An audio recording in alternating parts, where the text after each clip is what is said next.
নমস্কাৰ প্ৰিয় শ্ৰোতাসকল, আমি পাঠ কৰি আছোঁ বিশ্ববিদ্যালয়ৰ কেম্পাছ ভিত্তিক উপন্যাস কৃষ্ণচূড়াৰ ৰঙীন ছাঁ। এয়া সপ্তম খণ্ড, ভগ্ন কাঁচ আৰু তেজৰ চেকুৰা। ৰাতিটো পাৰ হ'ল এক বিভীষিকাৰ মাজেৰে।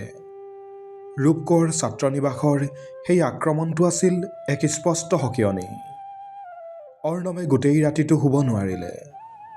সি হোষ্টেলৰ বাৰান্দাত বহি ৰাতিৰ আকাশখন চাই থাকিল। সি কেতিয়াও ভবা নাছিল যে বিশ্ববিদ্যালয়ৰ পবিত্ৰ কেম্পাছত এনেকুৱা হিংসা হ'ব পাৰে। পুৱা ৭ বজাতে বিশ্ববিদ্যালয়ৰ গেটত আৰক্ষীৰ গাড়ী ৰৈ থকা দেখা গ'ল। খবৰ বিয়পি পৰিল যে নিশাৰ আক্ৰমণত হোষ্টেলৰ ২জন ছাত্ৰ আহত হৈছে। পৰিৱেশটো গহীন আৰু চেপা উত্তেজনাৰে ভৰি পৰিছে। অৰ্ণৱে নিজৰ কোঠাত বহি এছাইনমেণ্ট এখনৰ পৃষ্ঠা ওলোটাই আছিল। কিন্তু তাৰ মনটো আছিল মলয়া হোষ্টেলত। অনন্যা কুশলে আছেনে? তাই এই ঘটনাবোৰৰ কথা কেনেকৈ গম পালে? অৰ্ণৱ, তই এতিয়াও ইয়াতে বহি আছ? দিগন্তৰ কোঠালৈ সোমাই আহিল। তাৰ মুখখন হেতা পৰিছে। শুনিছনে নাই? পুলিচে বোলে আক্ৰমণকাৰীসকলক ধৰিবলৈ হোষ্টেলে হোষ্টেলে চাৰ্চ কৰিছে। আৰু আটাইতকৈ ডাঙৰ কথা, আমাৰ সেই শান্তি আবেদনখনৰ কথাটো লৈ ৰাজীৱ দাৰ গোটটোৱে তোক আৰু অনন্যাকহে দোষ দিছে। তেওঁলোকে কৈছে যে তোমালোকৰ অৰাজনৈতিক কাৰ্যকলাপেহে বিপক্ষক আক্ৰমণ কৰিবলৈ সাহস দিছে।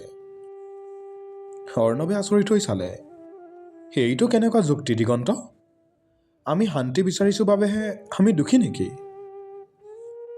যুক্তি ইয়াত কোনেও নিবিচাৰে অৰ্ণৱ, ইয়াত কেৱল ক্ষমতা বিচাৰে। দিগন্তই নিৰুপায় হৈ গ'লে। অৰ্ণৱে ফোনটো উলিয়ালে। অনন্যাক এটা মেছেজ কৰিবলৈ লৈও সি থমকি ৰ'ল। কি লিখিব? তুমি ঠিকেই আছানে? নে আমাৰ পদক্ষেপটো কিবা ভুল আছিল নেকি? অৱশেষত সি একো লিখা নহ'ল। সি হোষ্টেলৰ পৰা ওলাই পোনে পোনে ইংৰাজী বিভাগৰ ফালে খোজ ল'লে। বিভাগত ছাত্ৰ ছাত্ৰীৰ সংখ্যা অতি কম। অধ্যাপকসকলো চিন্তিত। ক্লাছৰুমত বহি থকা অৱস্থাত অৰ্ণৱে দেখিলে তাৰ ক্লাছমেট ৰক্তিম দৌৰি আহিছে। অৰ্ণৱ, তই এতিয়াও ইয়াতে? তই গম পোৱা নাই নেকি? অনন্যাৰ কিবা এটা হৈছে। অৰ্ণৱৰ বুকুখন চিৰিংকৈ মাৰিলে। সি ৰক্তিমৰ হাতত ধৰি জোকাৰি দিলে। কি হৈছে অনন্যাৰ? ক'ত তাই? তাই আজি পুৱাই হোষ্টেলৰ পৰা ওলাই গৈছিল। কোনোবাই দেখিছে তাইক ২জনমান ল'ৰাই বাইকত উঠাই লৈ গৈছে। হোষ্টেলৰ ৱাৰ্ডেনে কৈছে যে তাই কোনো অফিচিয়েল কামত যোৱাৰ কথা আছিল। এতিয়া তাইৰ ফোনটো ছুইচ অফ আছে। ৰক্তিমে একে উশাহতে ক'লে। অৰ্ণৱৰ চকুৰ আগত পৃথিৱীখন ঘূৰিবলৈ ধৰিলে। সি একো চিন্তা নকৰি বিভাগৰ পৰা দৌৰি ওলাই আহিল। অনন্যা নিৰুদ্দেশ? তাইক কিবা অপহৰণ কৰা হৈছে নেকি? নে তাইৰ দেউতাকৰ কোনো পুৰণি শত্ৰুৱে এই সুযোগ লৈছে? সি পোনে পোনে গ'ল ৰাজীৱ দাৰ ওচৰলৈ। ৰাজীৱ তেতিয়া ইউনিয়ন অফিচৰ সন্মুখত তেওঁ সমৰ্থকসকলৰ লগত কথা পাতি আছিল। অৰ্ণৱে ভিৰ ঠেলি তেওঁৰ ওচৰ পালেগৈ। ৰাজীৱ দা, অনন্যা ক'ত? অৰ্ণৱৰ মাত কঁপিছিল যদিও কণ্ঠত এটা দৃঢ়তা আছিল। ৰাজীৱে ভ্ৰু কোচ খুৱাই চালে। মই কেনেকৈ জানিম? মই কি তাইৰ বডিগাৰ্ড নেকি? মিছা নক'ব দাদা। কালি আপুনিয়েই আমাক সকীয়াই দিছিল। যদি তাইৰ কিবা হয়, মই কিন্তু এৰি নিদিম। অৰ্ণৱে চিঞৰি দিলে। আশে পাশে থকা ল'ৰাবোৰ আগুৱাই আহিল। পৰিৱেশটো উত্তপ্ত হৈ পৰিল। কিন্তু ৰাজীৱে হাতৰ ঠাৰেৰে তেওঁলোকক ৰখালে। তেওঁ অৰ্ণৱৰ চকুলৈ গভীৰভাৱে চালে। শুনা ল'ৰা, মই পলিটিক্স কৰোঁ, কিন্তু মই কোনো ছোৱালীৰ অপহৰণ নকৰোঁ। বৰঞ্চ মই নিজেই চিন্তিত যে এইখন কেম্পাছত এজনী ছোৱালী এনেকৈ নিৰুদ্দেশ কেনেকৈ হ'ল। মোৰ খবৰ মতে বিকাশৰ গোটটোৱে কালি ৰাতি কিবা এটা প্লেন কৰিছিল। অৰ্ণৱে আৰু একো নুশুনিলে। সি বুজি পালে যে সি নিজেই কিবা এটা কৰিব লাগিব।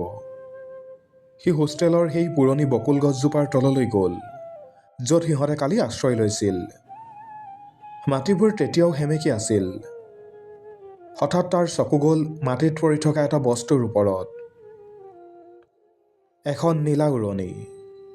অনন্যাৰ সেই নীলা উৰণিখন, যিখন তাই সদায় খুব যত্ন কৰি পিন্ধে।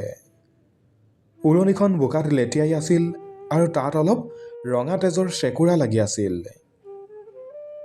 অৰ্ণৱৰ কলিজাটো যেন ফালি গ'ল। সি উৰণিখন তুলি ল'লে।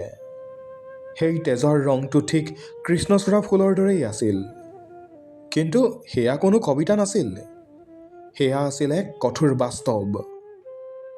সি বুজি পালে অনন্যা বিপদত আছে, আৰু এই বিপদ কেৱল নিৰ্বাচনৰ পৰা নহয়, ইয়াৰ আঁৰত কিবা এক বৃহৎ ৰহস্য আছে। সি নিজৰ জেপত হাত ভৰাই দেখিলে এখন সৰু কাগজৰ টুকুৰা। উৰণিখনৰ ভাঁজত সেইটো লাগি আছিল। কাগজত লিখা আছিল, নীলাচলৰ শিখৰলৈ আহা যদি তোমাৰ চেতনাৰ পথাৰখন বচাব বিচাৰা। অৰ্ণৱে বুজি পালে নীলাচলৰ শিখৰ মানে বিশ্ববিদ্যালয়ৰ একেবাৰে পাছফালে থকা সেই পৰিত্যক্ত গেষ্ট হাউচটো, য'ত সাধাৰণতে কোনো নাযায়। সি অকলেই সেই দিশে দৌৰিবলৈ ধৰিলে। বৰষুণজাক আকৌ আৰম্ভ হৈছে। আকাশত মেঘৰ গৰ্জন। অৰ্ণৱৰ মনত তেতিয়া এটা প্ৰতিজ্ঞা, সি অনন্যাক লৈ আহিবই, লাগিলে তাৰ বাবে সি এই বিশ্ববিদ্যালয়ৰ সকলো শক্তিৰ বিৰুদ্ধে অকলেই যুঁজিব লগা হয়। সি দৌৰি দৌৰি পাহাৰৰ ওপৰলৈ উঠি গ'ল। কাঁইতে তাৰ হাত ভৰি আঁচুৰি পেলাইছিল, কিন্তু সি সেইবোৰ গ্ৰাহ্যই কৰা নাছিল। গেষ্ট হাউচটোৰ ওচৰ পাই সি দেখিলে এখন কলা বাইক ৰৈ আছে। সেই একেখন বাইক যিখনত সি অনন্যাক সেইদিনা দেখিছিল। কিন্তু বাইকৰ মালিক ভিনিহেক নাছিল। তাত থিয় হৈ আছিল এজন অচিনাকি ব্যক্তি, যাৰ মুখখন আধা কলা কাপোৰেৰে ঢকা আছিল। আহিলা অৰ্ণৱ শৰ্মা, আমি তোমাৰ বাবেই অপেক্ষা কৰি আছিলোঁ, অচিনাকি মানুহজনে এটা ক্ৰূৰ হাঁহি মাৰি ক'লে। প্ৰিয় শ্ৰোতাসকল, পৰৱৰ্তী খণ্ডত নীলাচলৰ সেই পৰিত্যক্ত গেষ্ট হাউচত কি দেখিব অৰ্ণৱে? অনন্যা সঁচাকৈয়ে অপহৃত হৈছেনে? এইটো কোনো এক বৃহৎ ষড়যন্ত্ৰৰ অংশ, আৰু বিশ্ববিদ্যালয়ৰ ইতিহাসৰ এটা লুকাই থকা অধ্যায় কেনেকৈ পোহৰলৈ আহিব? প্ৰিয় শ্ৰোতাসকল, এইসমূহ জানিবলৈ আমাৰ সৈতে সংযুক্ত হৈ থাকিব পৰৱৰ্তী খণ্ডৰ বাবে। ধন্যবাদ।